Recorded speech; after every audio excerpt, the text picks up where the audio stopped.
8h20, quarta-feira é dia de falar sobre saúde e receber o professor Ricardo Martins aqui no nosso estúdio para trazer assuntos importantes sobre saúde preventiva. E claro que hoje o nosso tema não poderia ser outro.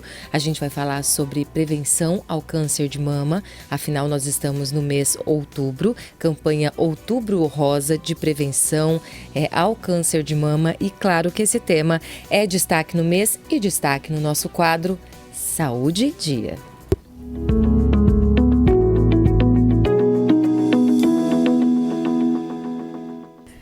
Professor Ricardo, bom dia, bem-vindo mais uma vez, professor, tudo bem? Bom dia, Flávia, bom dia, Júlia. Bom dia, professor. Que bom você estar aqui.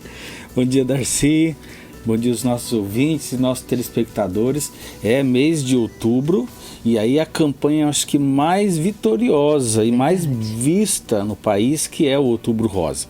Eu acho que tem tudo a ver também com essa sensibilidade que as mulheres têm com relação à sua própria saúde. E isso acaba sendo bastante forte, não é? Nós temos uma campanha que ela é a segunda campanha mundial de maior evidência dentro dos países. Começou nos Estados Unidos na década de 90, veio um pouquinho tarde no Brasil, foi 2002, mas o Instituto do Câncer começou a fazer um trabalho muito interessante dentro dessas dinâmicas com as carretas que envolvem as mamografias, dentro da educação escolar, dentro das próprias faculdades. Isso foi se espalhando e hoje ela é referência mundial no que a gente já está fazendo dentro das unidades básicas de saúde, né? Então fica assim, é uma campanha maravilhosa e nós temos que reforçá-la. É isso, e aproveite para mandar sua pergunta, sua dúvida. Ao longo da entrevista a gente vai compartilhando essas perguntas aqui. Professor, vamos começar falando sobre a incidência do câncer de mama. Ainda é muito preocupante? Muito. Há uma expectativa negativa do Instituto do Câncer, né, e também do Ministério da Saúde, que nesse próximo triênio nós temos mais de 70 mil novos casos. Nossa, é muita coisa. Isso é muita coisa. Isso tem a ver com várias mudanças de hábitos das mulheres, porque no primeiro momento achávamos que a falta de estrutura do Sistema Único de Saúde pudesse gerar, por exemplo, o aparecimento, a descoberta tardia, né? Então nós conseguimos fazer com que a descoberta fosse mais precoce. Isso tem um papel fundamental. Mas o aparecimento ainda acontece. Existe uma vida moderna que está levando as mulheres a ter comportamento e hábitos não saudáveis. Nós estamos falando da obesidade, a gente está falando do sedentarismo, nós estamos falando do tabagismo e a associação disso tudo com o alcoolismo. Não é o alcoolismo de dependência química, mas é o uso frequente e irregular da bebida alcoólica. Para as mulheres isso não é bom. Quando você fala da faixa acima dos 50 anos, que as mulheres começam a entrar na menopausa, nós temos também esse perfil. Antigamente a gente não tinha tanto esse perfil relacionado a hábitos como esses, mas nós estamos tendo isso. E uma outra relação também é o estresse. A atividade cerebral emocional tem influência, sim. Essa questão então está cada vez mais premente nos nossos dias de hoje. E outra coisa, Flávia, que é muito importante as mulheres terem noção, a questão da hereditariedade, a história familiar. É importante nós termos isso, e às vezes elas não têm noção sobre isso e acabam perdendo um pouco a mão com relação às avaliações preventivas e as avaliações precoces. Então, o número e a incidência, infelizmente, ela tem aumentado. Nós estamos falando de 14 mil óbitos por ano. Assim, se você espalhar isso no Brasil inteiro, ok, não parece tanto um impacto, né? Certo. Mas nós estamos falando de uma doença que, quando ela gera o óbito, ela gera muitas complicações para a mulher, está relacionado também com metástases, ou seja, é um óbito muito triste e que gera um impacto na vida da família de uma forma muito intensa, não é? Então nós temos que ficar bastante atentos, porque a incidência, infelizmente, ela tem aumentado, mas é necessário que a gente informe, é necessário que a gente pratique boas práticas de saúde, né? E aí nós temos condições tranquilamente de pedir cada vez mais para o sistema público aumentar a precocidade no diagnóstico. E existem, então, grupos de risco? Tem alguma coisa com hereditariedade? Como que é? Júlia, o maior, eu acho que assim, existem 3 pilares muito clássicos. A primeira é a hereditariedade, a história familiar, né? E a mulher, às vezes, imagina que a história familiar é apenas de câncer de mama com relação a câncer de mama. Não, não. Ah, não? Se uma mulher tiver uma parente, a mãe ou a avó que teve câncer de colo de útero, câncer de ovário, você já tem o risco também do câncer de mama. Então nós temos que ficar atentos a essa história familiar, porque o câncer de mama, obviamente, é mais forte e isso pode ser transmitido para as novas gerações. Mas o câncer de colo de útero, por isso que inclusive o Outubro Rosa, ele também tem essa inclusão do câncer de colo de útero, né? Mas o câncer de ovário também aumenta a incidência. Agora, por exemplo, mulheres que não amamentaram, existe um risco maior. Lembra que nós falamos uma época que a criança, quando ela fica bastante tempo sendo amamentada, ela gera uma prevenção para ela mesma com relação a isso. Aliás, tem outros elementos que ajudam a criança quando ela é amamentada de forma muito mais prolongada. Por exemplo, a obesidade. A criança que amamenta bastante, ela não corre o risco de ser uma criança obesa. Mas o maior benefício é para a mãe. A mãe que amamenta bastante, ela diminui muito a incidência de câncer. Olha só. E mesmo que, por exemplo, às vezes, né, vamos imaginar, minha criança tem 1 ano, 2 anos. Depois lá dos seus 50 anos de idade, será que vai ter prevenção para mim, né? Para a mãe que amamentou? Vai. Mantém essa prevenção. Olha, isso legal. que é interessante. Mas vamos relacionar agora os fatores ambientais, porque esses fatores genéticos, esses fatores hereditários, eles têm um peso muito grande. Eu acho que está todo mundo muito claro, né? Quer dizer, eu tenho... E não tem muito o que mudar, né? Não, minha mãe teve, eu tenho que ficar atenta. Minha avó teve, eu tenho que ficar atenta. E assim vai. Agora, o comportamento. Dá para mudar. Dá para mudar. Então nós estamos falando de pessoas que obesas, diabéticas, pessoas que fumam, pessoas que bebem e que junto a tudo isso está envolvido o sedentarismo, está envolvido o estresse. Aí nós começamos a aumentar o risco, porque as mulheres ficam muito propensas às mudanças hormonais. Nós temos que lembrar sempre isso. Mensalmente, as mulheres têm alterações hormonais naturais. Se eu incluo todos esses hábitos de vida negativos, eu começo a colocar na corrente sanguínea alguns fatores negativos. E isso associado à parte emocional, associado a toda a correria do dia a dia, que naturalmente está. Mas existe um outro fator que a Associação Brasileira tem falado muito, que é a desinformação. E aí nós estamos falando não só porque assim, nos grandes centros, cidades organizadas com um ótimo sistema de saúde, você tem naturalmente uma busca por informação. E as mulheres, vamos lembrar, elas são as que mais procuram médicos. Verdade. Isso é muito claro.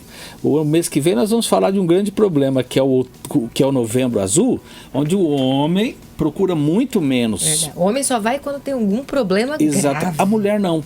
Só que existem alguns locais que pouca informação chega. Por exemplo, para as mulheres que não têm que são cadeirantes, as mulheres que são acamadas, as mulheres mais idosas que já não têm tanta mobilidade.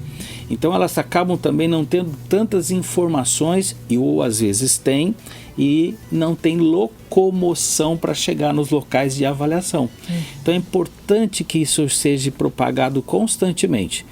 Pessoas acima de 50 anos já precisam ficar atentas, e mesmo que haja baixa mobilidade ou outras situações que impeçam elas de estarem se deslocando para um posto de saúde ou para uma carreta, por exemplo, né? Porque às vezes a carreta fica no centro da cidade e elas não conseguem se deslocar. Isso pode diminuir essa vontade de procurar essa avaliação preventiva, né? Então a carreta ela está se deslocando, né? Quando ela vem, está circulando, mas a gente precisa dar mais informação, porque quanto mais precoce se avaliar, melhor. Muito bom. Professor, falando em avaliação, em casa, o que a mulher pode perceber de diferente na mama que pode ser um sinal de alerta? Qualquer caroço de qualquer tamanho que você perceba que ele é durinho, ele não tem dor e ele está bem localizado, isso pode ser já um sinal. Então, assim, o autoexame ele é fundamental e eu preciso fazer esse autoexame constantemente. A mulher precisa quebrar o tabu do autotoque. Ela tem que aprender a se tocar, ela tem que aprender a lidar com o próprio corpo.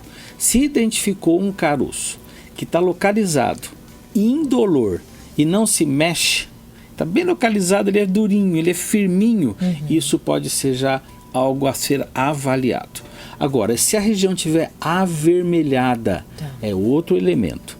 Se a região, além de avermelhada, ela pode estar com aquela sensação de casca de laranja. Não está lisinha. Ela não está, ele fica enrugadinha. Também é outro elemento de sinalização. Não necessariamente que há problemas, mas há sinalização e isso precisa ser avaliado. Agora, os elementos mais assim, complicados, né? A presença de líquido. Quando você tem algum líquido escorrendo já pelo mamilo, isso também é preocupante, muito preocupante. O mais grave, sangramento. Casos graves chegam até sangrar. Exatamente. E aí nós vamos para algo que às vezes também as mulheres ficam pouco observadas, né? Você tem carocinho no pescoço ou na axila. Olha só. Às vezes eu tenho na axila, acho que é aquela famosa íngua. E não verdade. Não é. A íngua tem muito a ver com lesões musculares, lesões que envolvem a parte física. E aí a gente tem realmente, às vezes ali na região da arenguinal, da virilha ou da axila ter mesmo. Mas se eu não tenho nada disso, estou bem fisicamente e eu começo a perceber que tem um carocinho ali, vamos começar a investigar a mama também. Porque pode ser um reflexo já, e aí são situações mais graves, né?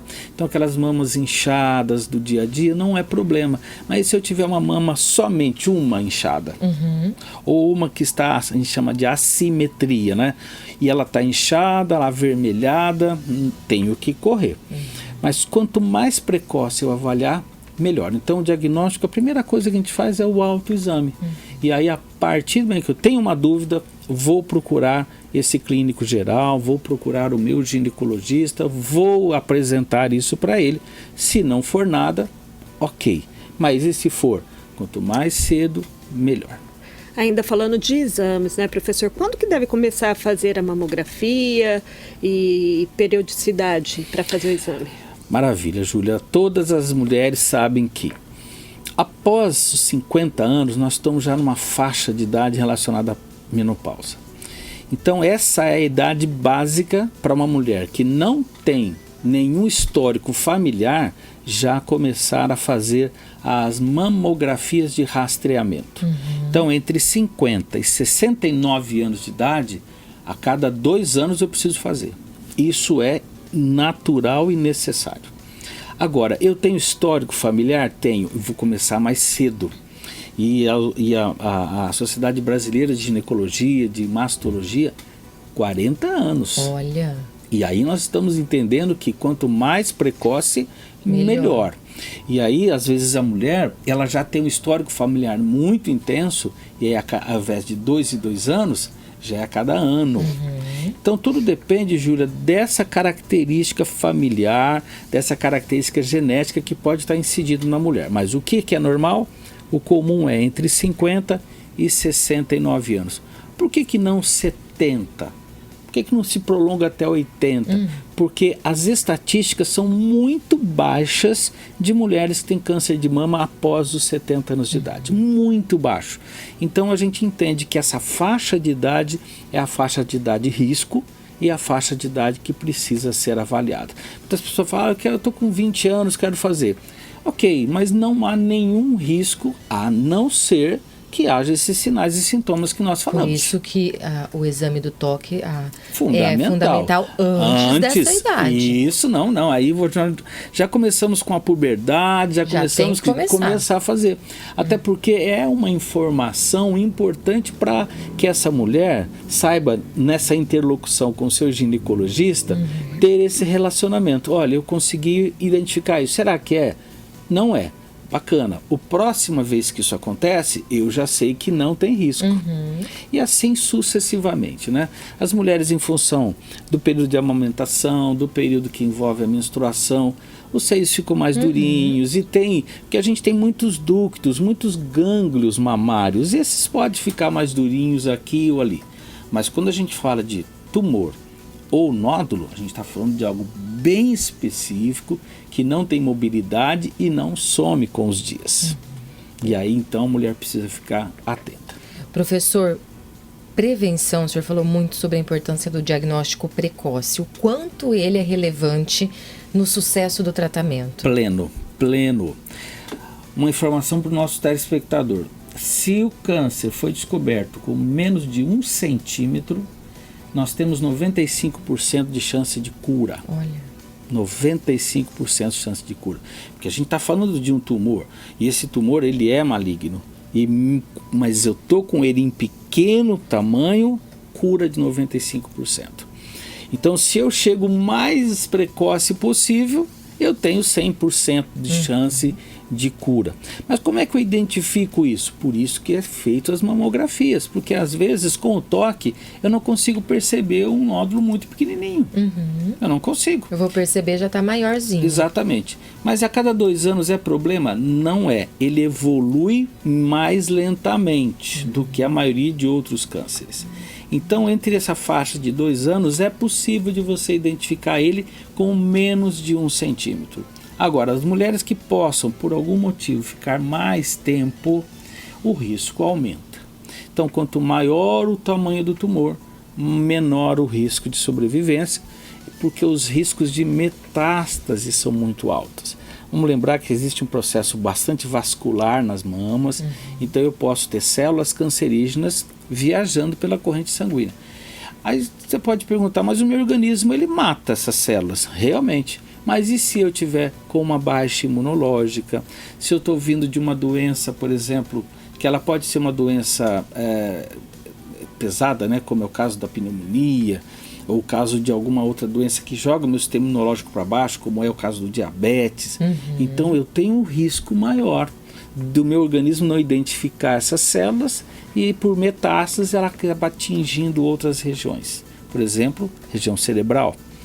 Então é isso que mais nós temos que ficar atentos na precocidade, né? Então quanto mais precoce, melhor. Então esse é o primeiro passo preventivo. Agora, o outro passo preventivo são os hábitos. Sabe que alimentos ultraprocessados desencadeiam na mulher muita produção de hormônio negativo? Então, por exemplo, o que é alimento ultraprocessado? Todo alimento embutido, todo aquele alimento que fica numa prateleira durante anos, cheio de conservantes, que eu vou falar 2 nomes feios aqui. Nitratos e nitritos. Que é isso, professor? Que é isso, né? Conservante. Mas você vai ter esses conservantes na mortadela, no salame, na salsicha. Então as nutricionistas elas batem nessa tecla o tempo na hora que você fala em salsicha. Porque os nitratos e os nitritos demoram muito tempo para sair do nosso organismo. E quando eu faço essa interação entre hormônios femininos, estresse, sedentarismo, obesidade e esses resíduos alimentares, elas permanecem muito tempo na corrente sanguínea, mas não é só isso, permanece no tecido adiposo. Onde é o tecido adiposo? Na gordurinha.